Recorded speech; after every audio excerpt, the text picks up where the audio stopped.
Péristine Irrigation Transanale est une solution innovante conçue par les laboratoires Coloplast, destinée à prévenir l'incontinence fécale et la constipation chronique. En permettant une vidange intestinale efficace et programmée, Péristine Irrigation Transanale permet de diminuer la constipation, les fuites de sel et de limiter le temps passé aux toilettes. Ce film va vous fournir toutes les informations nécessaires concernant la préparation et la réalisation d'une irrigation colique. Ainsi, vous serez prêt à utiliser Péristine Irrigation Transanale.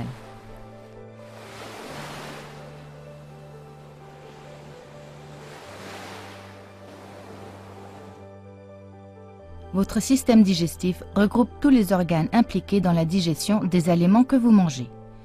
Il permet l'absorption des nutriments, substances alimentaires pouvant être directement assimilées par l'organisme et l'élimination des déchets.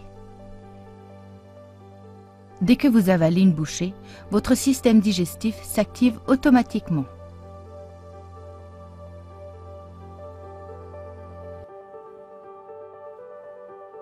Dans l'estomac, les aliments sont broyés et mélangés à des sucs digestifs. Les aliments devenus liquides poursuivent leur cheminement dans l'intestin grêle, où les nutriments sont absorbés.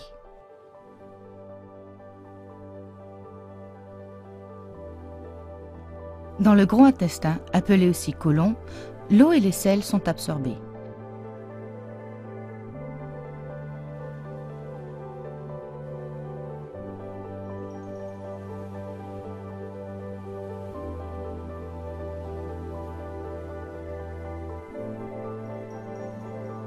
Les déchets deviennent plus solides et se transforment en matière fécale, poussée ensuite dans l'intestin en direction du rectum grâce à toute une série de contractions musculaires.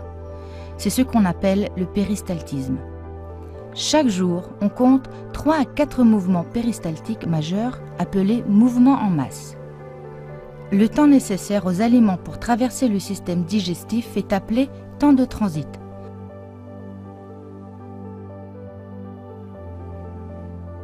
Chez la femme, la durée moyenne du transit est de 2,4 jours. Chez l'homme, elle est de 1,9 jours. Lorsque le rectum est plein, les terminaisons nerveuses sensibles à la distension envoient un signal à votre cerveau indiquant qu'il est temps d'aller aux toilettes. En même temps, le sphincter interne se relâche de manière réflexe et les matières fécales se déplacent vers le bas en direction de l'anus.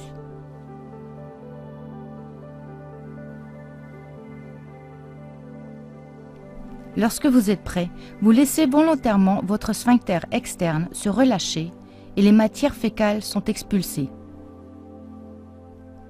Entre chaque défécation, les sphincters anal interne et anal externe restent contractés en permanence pour permettre la continence et empêcher les fuites fécales.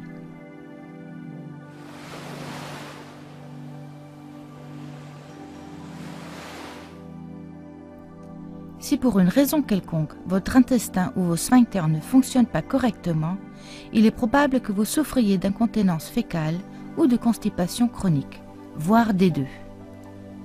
Comme ces problèmes sont tabous, on n'en parle pas souvent, mais malheureusement, de nombreuses personnes en souffrent.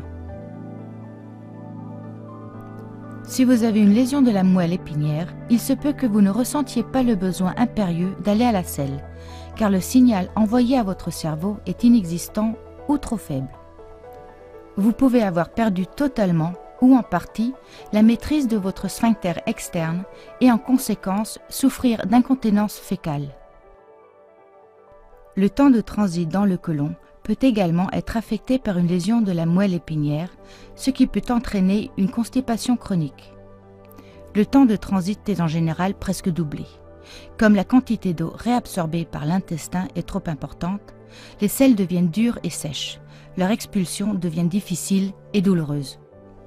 Ces deux situations peuvent vous obliger à consacrer un temps excessif sur les toilettes ou à utiliser des procédures souvent inappropriées, source d'angoisse et de frustration.